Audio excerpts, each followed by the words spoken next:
우리가 살펴보고 있는 누가복음 15장은 죄인된 우리를 구원하시는 하나님, 그리고 우리를 구원하시는 그 하나님의 열심, 우리를 향한 하나님의 사랑과 그 열심을 우리에게 보여주고 있습니다. 어제 본문 말씀을 통하여서 이 15장은 세 가지 비유가 연달아서 나오면서 그 첫 번째 비유를 통해서 잃어버린 양을 찾아가는 그 한 사람을 통하여서 우리를 위하여 생명을 주기 위하여 오시는 예수 그리스도에 대한 열심을 우리는 살펴보았습니다. 그리고 두 번째 비유를 통해서 잃어버린 드라크마를 찾는 그 여인을 통하여서 등불을 밝히고 그 집에서 그 드라크마를 찾기까지 찾아내는 그 여인의 열심을 통하여서 우리의 회복을 위하여 역사하시는, 우리 안에서 역사하시는 성령 하나님의 열심을 살펴보았습니다. 자, 그렇게 이제 우리는 마지막 세 번째 비유에, 오늘 비유에 다다랐는데요. 그러면 이 마지막 세 번째 비유는 누구의 열심을 우리에게 보여주겠습니까? 첫 번째 비유는 성자 하나님의 열심, 두 번째 비유는 성령 하나님의 열심. 그러면 이 세 번째 비유는 누구의 열심을 보여주겠습니까? 성부 하나님의 열심에 대해서 우리에게 가르쳐 줍니다.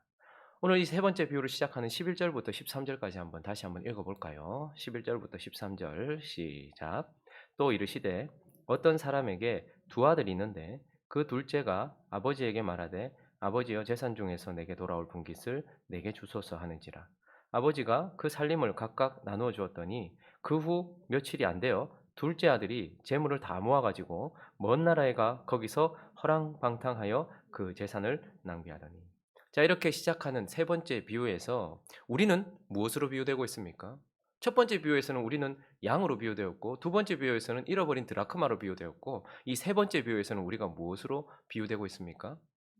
아들로 비유되고 있습니다. 그런데 그냥 아들이 아니고 어떻게 해요? 아버지를 멀리 떠난, 먼 나라로만 간 것이 아니라 사실은 멀리 아버지를 떠난 아들로 우리를 비유하고 있습니다. 자, 그러면 이 멀리 떠난 아버지를 멀리 떠난 아들로 우리를 비유하고, 그러면 하나님 아버지는 어떻게 우리에게 비유되고 있습니까? 20절을 한번 볼까요? 자, 둘째 줄부터 한번 읽어보죠. 시작. 아직도 거리가 먼데 아버지가 그를 보고 측은히 여겨 달려가 목을 안고 입을 맞추니. 이 비유에서 하나님은, 성부는 아버지로 비유되고 있으면서 기다리시는 아버지. 아직까지 거리가 먼데도 자기 아들이, 그러니까 항상 그곳에서 그 아들이 돌아오기를 기다리고 있는 아버지입니다. 그리고 달려가서 목을 안고 입을 맞추고 잔치를 베풀면서 그를 완전히 회복시켜 주시는, 그런, 어쨌든 이 세 번째 비유에서는 아버지 대 특별히 우리를 기다리시는 아버지로 성부 하나님을 표현해 주고 있습니다. 자, 그러면 이제 우리를 구원하시는 하나님, 특별히 세 번째 비유를 통하여서 우리를 구원하시는 성부 하나님은 어떤 아버지신가, 오늘 본문 말씀을 통하여 몇 가지 교훈을 살펴보도록 하겠습니다. 그 첫 번째는요, 그분은 아버지시되 분깃을 내어주고 기다리는 아버지다, 이렇게 본문은 우리에게 말해주고 있습니다. 자, 12절을 다시 한번 보시면요, 지금 말도 안 되는 일이 일어났습니다. 아버지가 아직 살아있고, 그리고 장남도 아니라 둘째가 아버지에게 말해서 아버지여 재산 중에서 내게 돌아올 분깃을 내게 주소서, 이렇게 말해요. 아버지가 살아있는데 유산을 달라, 아버지가 죽은 이후에 받을 유산을 달라 하는 것도 말이 안 되는 것이죠. 그런데 그 가운데 아마 이가 둘째니까요, 첫째 장남에게는 언제나 두 몫을 주니까 아마 두 아들이 있었으니 아버지가 돌아가시면 받을 몫은 그는 아버지의 3분의 1의 아마 그 재산을 받을 것입니다. 그래서 아들은 아버지에게 내게 돌아올 3분의 1을 주십시오, 이렇게 말을 했고요. 그리고 아버지는 어떻게 했다고 말합니까? 오늘 12절 다시 보시면 분깃 달라고 하니까, 재산 중에서 분깃을 달라고 하니까 아버지가 어떻게 했다고 말합니까? 그 살림을 각각 나눠줬다. 아마 제대로 줬으면 첫째 아들에게는 3분의 2를 줬을 것이고 이 둘째 아들에게는 3분의 1을 나눠주었다, 이렇게 말하고 있죠. 이 아버지는 알고 있었습니다. 지금 둘째 아들이 요구하는 그 재물은 자기를 떠나기 위한 것이고, 그리고 떠나서 자기 마음대로 하기 위한 것이고, 그렇게 아버지를 떠나 자기 마음대로 살게 될 그 재물을 요구한다는 것도 알고 있었지만 그 아버지는 그에게 그것을 주었습니다. 그런데 오늘 12절을 자세히 보시면 아들은 아버지에게 재산 중에 내게 돌아올 분깃을 달라고 했습니다. 여기서 재산, 분깃은 우시아라는 단어입니다.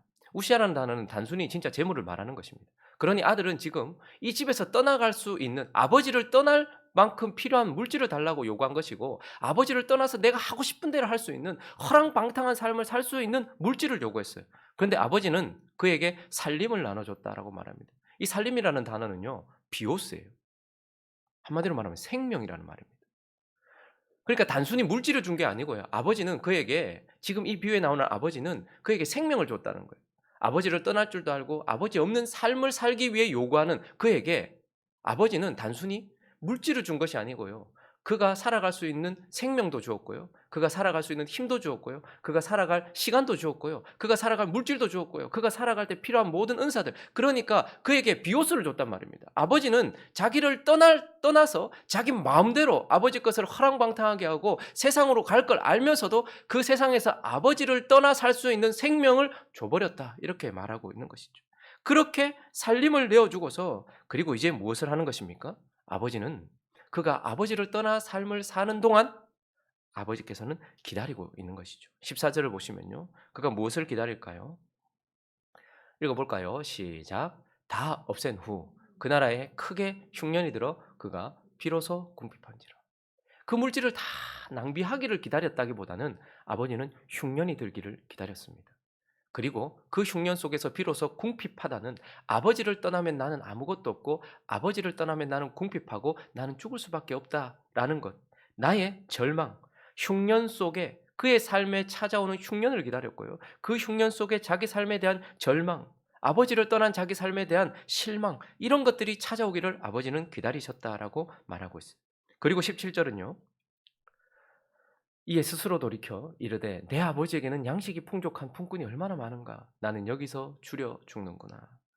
먼저는 그의 삶에 흉년이 찾아오고 그에 대한 절망과 실망이 찾아오기를 기다렸고, 그리고는요 아버지에 대한 소망이 찾아오기를, 맞다, 내가 아버지 집에 있었을 때 내 아버지 집에는 품꾼도 나보다 더 나은 삶을 살았는데 나는 지금 돼지치는 이렇게 부정한 자가 되고 그 열매도 줄 사람이 없는 이제 죽어가는 인생이 되었구나. 그러나 아버지, 그리고 그 아버지 집에는 이라고 하는, 절망도 참 소중한 것이지만 그 절망이 바른 소망으로 이어져야 되죠.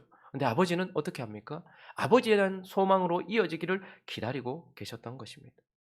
그리고요 18절을 보시면요, 그 아버지에 대한 소망이 거기서 그치고 아유 내가 무슨 나 짝으로라고 끝나는 것이 아니고, 내가 일어나 아버지께 가서 이르기를 아버지 내가 하늘과 아버지께 뭐를 했다고요? 죄를 지었사오니. 19절은요. 지금부터는 아버지의 아들이라 일컬음을 감당하지 못하겠나이다. 아버지를 떠난 그 인생이 흉년을 통하여 깨어지길 기다렸고, 그리고 그 절망이 아버지를 향한 소망으로 다가오기를 기다렸지만 정말 아버지가 기다린 것은 자기 자신에 대한 깨어짐이 있기를 기다렸습니다.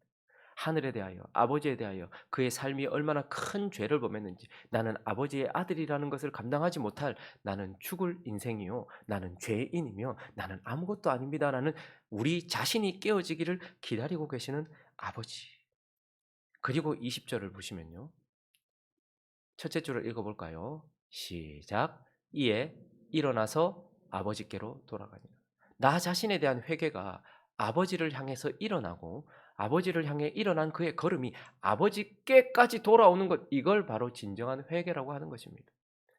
그래서 아버지는 지금 그가 그 자신을 깨트리기를, 통회하고 자복하기를 기다리셨고, 그리고 그 통회와 자복 이후에 결국은 일어나 그 눈물을 닦고 일어나 아버지를 향해 돌아가서 결국은 아버지께 돌아오기를 기다리신다라고 말씀하고 있습니다. 그러니 오늘 이 본문 말씀을 통하여 하나님 아버지는 아버지를 떠나기 위하여 구하고 있는 그 모든 것, 아버지를 떠난 삶을 살 그 모든 것, 그 아버지는 우리에게 비호수를 내주시는 분이에요. 여러분, 하나님이 우리가 이거 주시면 어떻게 살지 다 알고 있잖아요. 그런데도 하나님 아버지는, 여러분, 우리가 하나님을 떠났다고 해서 우리 사업이 갑자기 망하고 우리 몸에 불치병이 들고 우리 정신이 이상해지고 우리 자식이 잘못되고 그렇습니까? 하나님은 우리가 하나님을 떠나기 위해서 구하는 것도 알고 계시지만, 그러나 하나님을 떠난 삶을 살기 위해 구한 모든 필요한 모든 비오스를 우리에게 내어주십니다. 지금도 내어주십니다. 그리고 어떻게 하십니까? 그 가운데서 아버지를 떠나면 절망밖에 없고 아버지에게만 소망이 있고 그 자신이 죄인이며 결국 아버지 안에 있어야지만 행복하다는 것을 깨닫고 아버지께 돌아오기를, 그분은 전부를, 아무것도 주지 않고가 아니라 전부, 우리에게 필요한 모든 전부를. 그래서 오늘도 저와 여러분이 하나님이 주신 생명을 가지고 있습니다.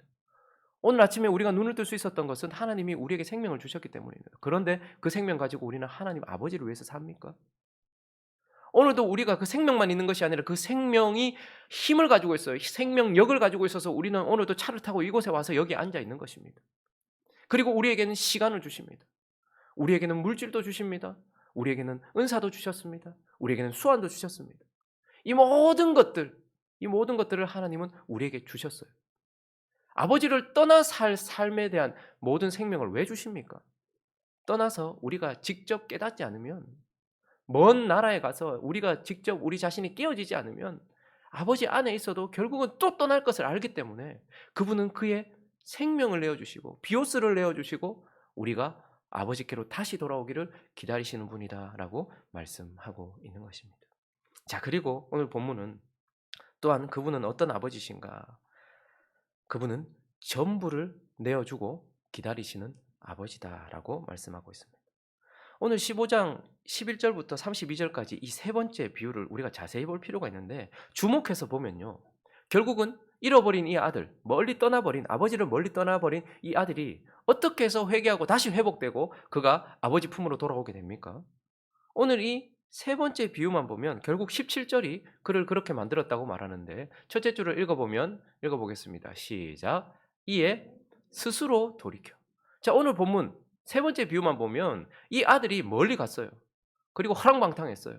그런데 흉년이 찾아왔고 궁핍을 알았어요. 그리고 나서 그가 그 가운데서 스스로 돌이켜서 회개하고 결국 아버지께로 왔다라고 말하고, 오늘 이 세 번째 비유만 보면 아버지는 단순히 뭐만 하고 계셨어요? 돌아와야 되는데 하고 가만히 기다리고 계시는 분으로만 표현되고 있습니다. 자, 그러면 결국 한 인생이 구원을 받고 아버지 나라에 들어가며 회복되는 것이 그 스스로가 회개하고 돌이키는 그 자신, 인생에게 걸려 있는 것입니까? 하나님은 아무것도 하지 아니하시고 단지 기다리시기만 하시고, 그래서 돌아오면 좋거니와 만약에 돌아오지 않는다면 그의 인생은 회복되지 않는 것입니까? 그래서 우리는 오늘 이 비유를 제가 세 번째 비유라고 말하는 것, 그리고 앞에 있는 첫 번째와 두 번째 비유와 함께 연합하여서 봐야 된다라고 말하는 것입니다.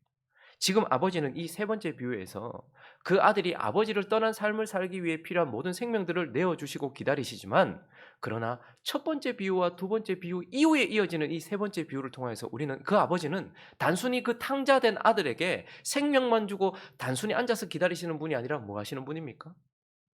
그 탕자된 아들을 살리기 위하여 자신의 하나밖에 없는 외아들을 보내셔서 그에게 생명을 주시기 위하여 아들을 보내놓고 기다리시는 아버지라는 말입니다. 그러니까 첫 번째 비유가 있는 것은 그 아버지는 단순히 가만히 우리 스스로가 돌아오기를 기다리시는 것이 아니라 어떻게 하는 거예요?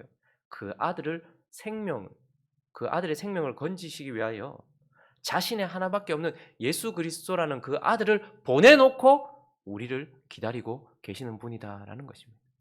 그리고요, 또한 그분은 자신의 전부인 자신의 영, 성령을 우리 속에 보내놓고, 우리가 회복될 수 있도록 성령을 보내놓고 우리를 기다리시는 분이다라고 말씀하고 있는 거예요.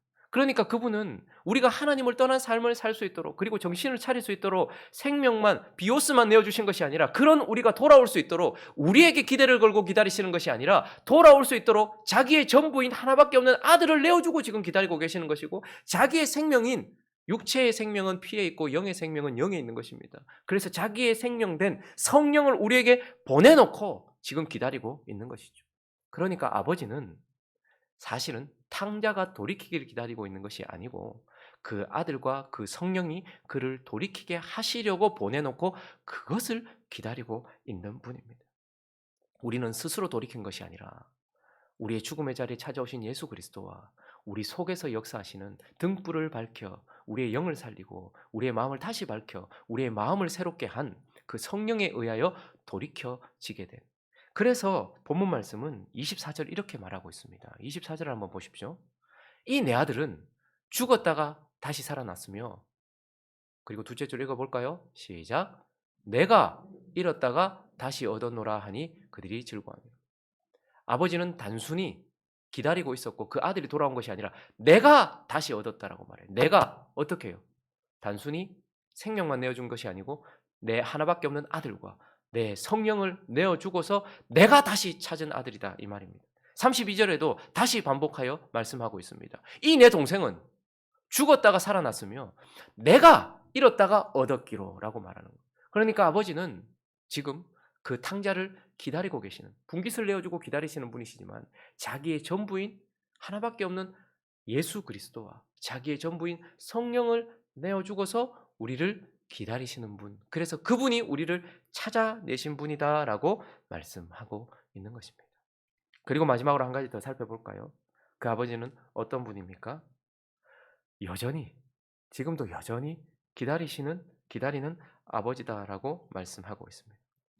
여러분, 오늘 본문 말씀 11절을 시작할 때 이 아버지에게는 아들이 몇 명 있습니까?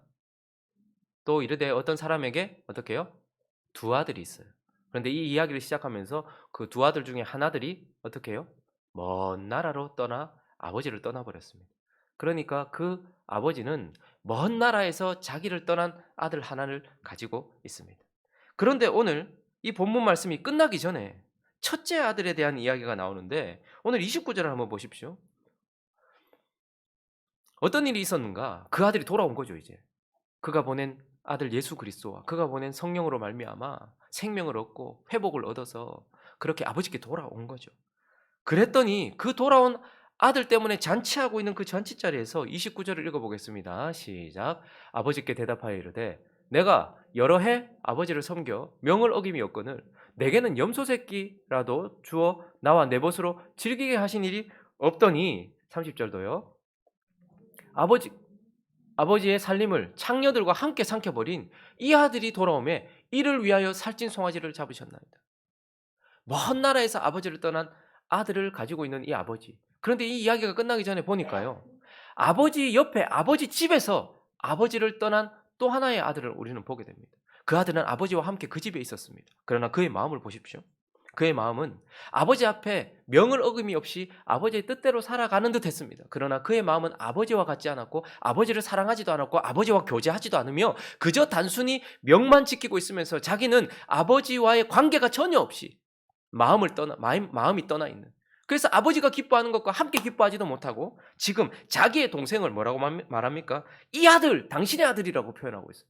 돌아온 내 동생이라고도 말하지 않고 당신의 아들, 창녀와 함께 이 아버지의 가산을 삼켜버린 당신의 아들 이렇게 표현하면서 지금 이 아들은 둘째 아들은 먼 나라에서 아버지를 떠나 있습니다. 그러나 첫째 아들은 아버지 집에서 아버지를 떠나 있는 거예요. 마음도 떠나 있고 사랑도 없고 그저 단순히 해야 할 일 하면서 형식적이고 그리고 외적으로 아버지와 함께 있는 듯 하나 결국 아버지를 떠나 있는 첫째 아들을 우리는 보게 되는 것입니다. 그러니까 아버지는 맨날 상거가 먼데도 저기서 오는 둘째 아들이 오기를 저 멀리 나가서 기다렸겠죠. 그러나 또 한편으로 뒤를 돌아보면서 자기 집에서 지금 자기를 떠나 있는 그 첫째 아들도 사실은 아버지는 기다리고 있었던 것입니다. 자, 그래서 오늘 이 15장의 비유를 시작하면서 세 개의 비유를 시작하면서 1절을 한번 가보시면요. 오늘 이 마지막 비유와 똑같은 상황이 펼쳐지고 있습니다.